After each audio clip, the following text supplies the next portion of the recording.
Hey guys, it's me, Pokemon. I'm back, and today I want to talk about the content in Marvel Strike Force and what we need for the game to continue to succeed. So if we're looking at Marvel Strike Force right now, there's a good amount of content in the game, but my problem with the content in this game is there's no real sense of progression with what we have in the game. And what do I mean by that? Well, challenges, that's not content. We're not going to talk about that. But like, say for Arena, you find Arena, you get better at it, you build a stronger roster. What new content do you get in Arena? You don't really get anything. The only thing you get to fight now is you get to fight harder opponents. You know, all you do is you go higher up in rank, so you don't really feel stronger, because all that happens is when you get stronger, then you have to go against stronger opponents. Now, of course, you do get more rewards, but I don't like how in that mode, it doesn't feel like, you know, your characters have gone stronger. There's no looking back on what you used to have struggles completing, and then now you're like, wow, look, I can complete it so easily. Campaigns, I think, are the closest thing to that. We'll come back to that later, because I actually think campaigns is the only mode in the game where you can see that. Blitz, the way it works is the more you play it, you keep fighting harder and harder opponents, so there's no real you looking back being like, man, remember when that was really hard? Remember how much I struggled with this stage? Now I can clear it so easily. That doesn't happen in Blitz. You just keep fighting harder and harder opponents till you lose, and I think it's particularly bad in Alliance War and Alliance Raids, because Alliance Raids, you build up a stronger roster. It's not like you're like, man, now I can clear this mode so easily. I remember when I used to struggle with Alliance Raids. No, once you can clear one Alliance Raid, you move up to the next rank, and now you just start hitting your head against the wall of the next rank. Alliance War, what's the point of getting better in Alliance War? Because all that's going to happen is now you're just fighting stronger alliances. So the way it works is, say you have all your characters at 10,000 power, you're going against opponents that probably have characters around 10,000 power. So say you work hard and build your characters up to 20,000 power, well, now you're just going up against opponents that all have 20,000 power characters. So you never feel stronger. You just are. The only reason why you're working harder in Marvel Strike Force is to continue working hard, because they're just going to keep throwing equally hard opponents at you. Dark Dimension, technically, this is sort of what I'm talking about right now, where you could go back to Dark Dimension 1 at some point. Once you're clearing 2 or 3, you can go back to Dark Dimension 1 and be like, wow, this is so easy. The only problem is, for some reason, you don't get rewards after the second time you ran Dark Dimension, which I think is kind of silly. I don't get why they don't make Dark Dimension replayable. But not to mention that Dark Dimension 2 or 3 are such a pain to get to because of gear. But gear is I think gear is a mess in this game. We'll talk about gear in a separate video. But I think campaign is the closest thing that I could show what I'm talking about. There might have been a campaign mission like chapter 6 right here. You might have used to really struggle with this last mission in chapter 6, but now you can go in and clear it easily. My only problem is you're never gonna actually physically play a mission after you get it 3-starred, so it's kind of hard to see your progression in that. But there's one mode in a game, Marvel Future Fight, that I wanted to show you guys today that I think does this very well. I think you can see your progression incredibly well, gives out rewards, gives a ton of engaging content for you to play weekly, very easy for them to design, very easy for devs like Foxnext to implement. So we're gonna head over to Future Fight, and I want to show you what I'm talking about when I'm saying that the content in this game isn't what I want it to be. Alright, so here I am in Marvel Future Fight. Again, I should mention, in Marvel Strike Force, I know when you clear harder content, you're earning more rewards. So if you look at the materials you get, you're technically progressing.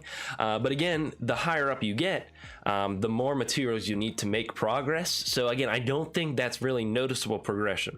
And I think once I show you the mode in Marvel Future Fight, you'll really understand what I mean in terms of what I'm looking for in content. So Shadowlands is a masterstroke. It's literally a masterpiece, except once you get past level 30. I think they really messed up past level 30, but that's okay. But so the way Shadowlands work is this resets every week. So those of you who are concerned about having to invest too much time into Marvel Strike Force every day, this kind of mode does not affect that, because it's weekly. So all you have to do is you have to find, an hour or two to play once a week, and you can even split it up into 10-minute sessions. It's very flexible. I think that's really important. This is some replayable content that resets every week, so that way you don't have to feel forced to play it on a daily basis. What's nice about Shadowlands is this also encourages you to use your whole roster, which is another thing I think Marvel Strike Force is starting to run into. The only reason why you'd want to get new characters is if they're really good for PvP and they out-meta any of the current teams in PvP. And I don't think that's a good reason to have to get new characters. But Marvel Future Fight, you'd always be encouraged to get new characters. Now, Future Fight's not exactly perfect on this, but hypothetically, you would always be encouraged to get new characters because you'd be able to clear Shadowlands more and more. So how does Shadowlands work? So you go into Shadowlands, you pick a stage, each floor, there's an infinite amount of floors. Each floor, you pick a stage to fight. Say I'll fight this one. Now I'm going to use characters that are way too strong for this because I'm a little out of practice in Marvel Future Fight. So I'm just going to use some real easy characters here, and I should be able to very easily clear this mission. But essentially the way it works is you go floor to floor. I pick these 3 characters, skip the dialogue. We'll load into the battle here, and I'll pick these 3 characters. I'll fight this mission. And the way it works is once I use these characters, I can't use them again until Shadowlands resets next week. And so the way it works is you try to clear as many floors as you can each week, and you can only use characters once. And then the floors reset next week and you do it again. So what's nice is, as you can see, these characters in Future Fight standards are not that strong. So the way it works is those first couple of stages you can come back to once you're a more advanced player, and you can be like, man, I remember when these first stages were such a struggle. Now I can pretty much autoplay them and stuff like that.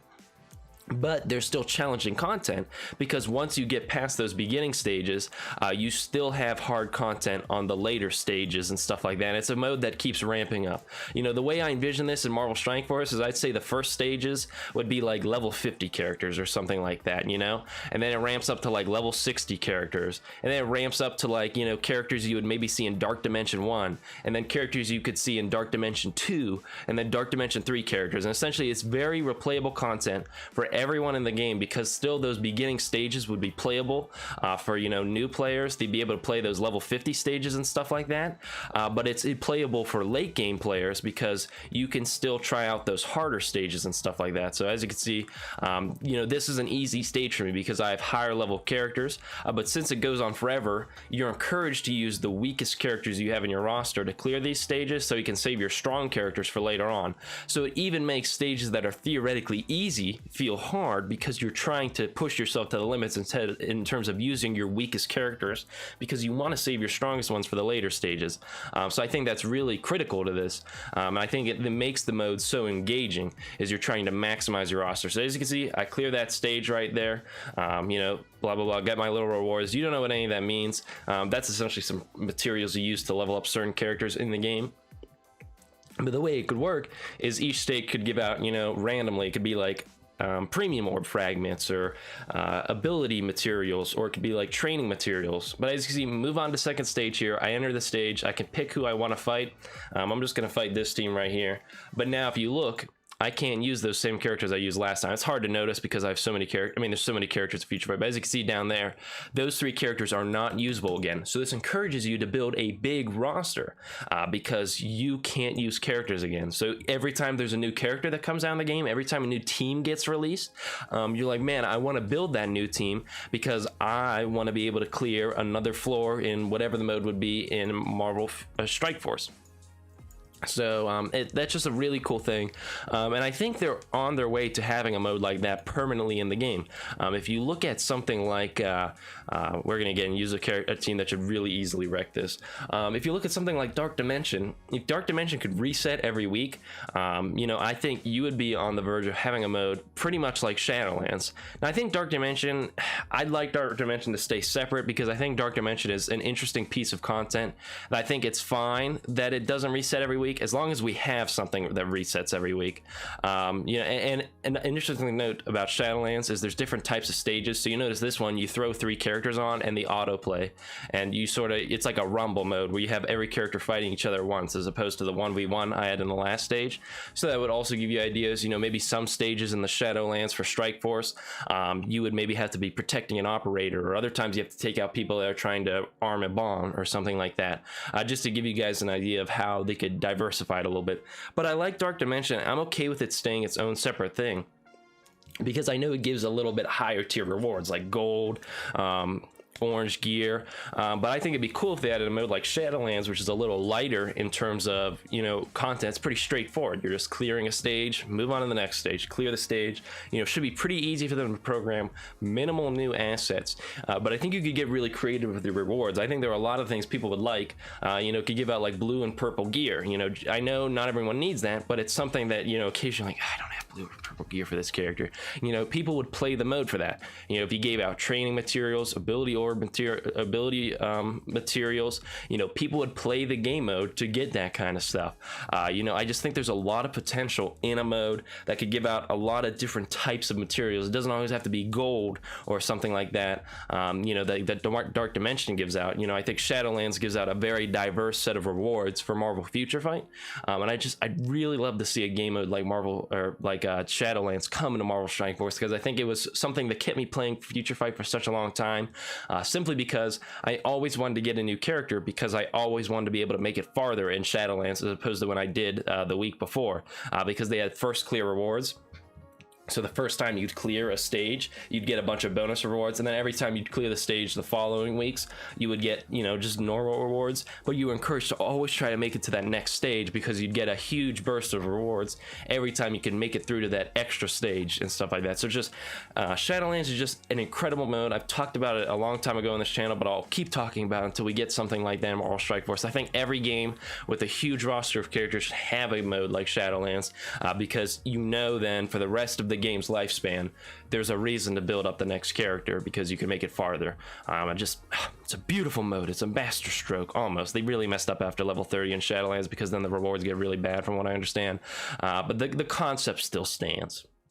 But with that being said, what do I know? I am only an 18-year-old. I hope everyone can have a happy and healthy day, and let me know what you think about Shadowlands in Marvel Future Fight, and if you would like to see something like that in Marvel Strike Force. I'll see you guys in the next video. Goodbye, everyone.